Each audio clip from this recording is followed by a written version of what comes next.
secondes d'un bras, 30 secondes de l'autre bras. Donc je vous dirai quand il y a 30 secondes.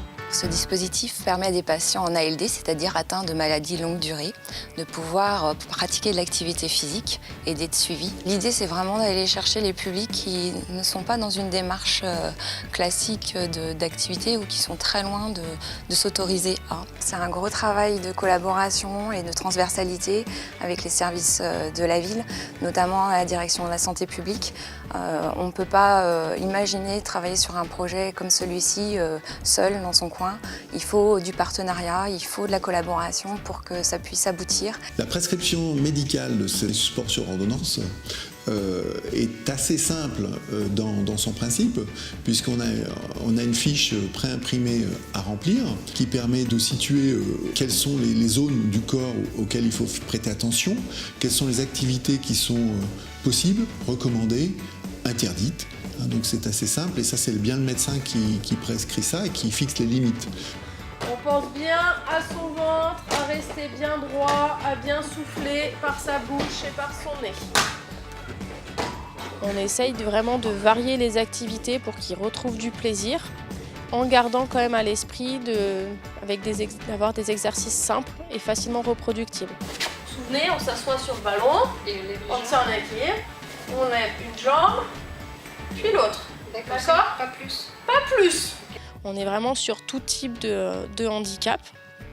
Et après, nous, notre rôle, c'est d'adapter les séances pour que chacun puisse y trouver son compte et puisse avoir du plaisir à pratiquer. On voit qu'ils ont tous augmenté leur activité physique au quotidien.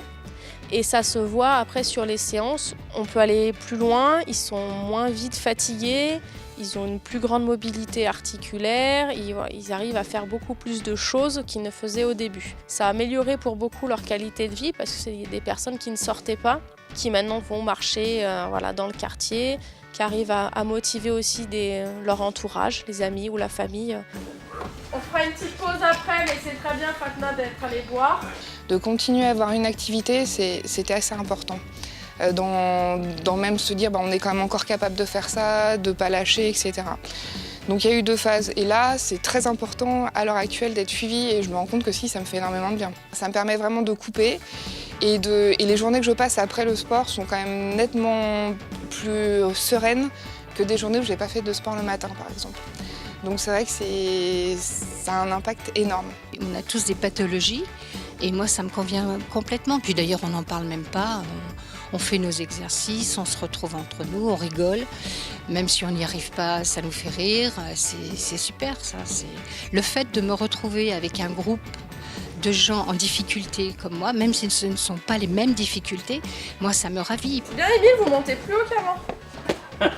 J'ai maigri de 12 kilos depuis presque 1 an maintenant.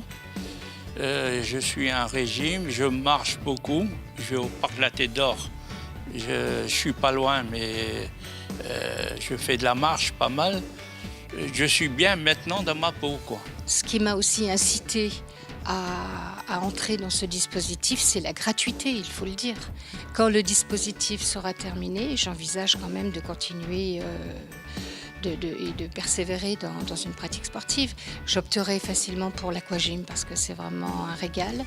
Et puis la marche. Je crois que si j'arrêterais ça, je continuerai à faire du sport, quoi. Il n'y a pas de souci là-dessus, quoi. Dans le contexte de la maladie, de savoir qu'on est pris en charge, ça fait énormément du bien, même psychologiquement, de savoir que voilà, tout est fait pour que oui, on se reconstruise.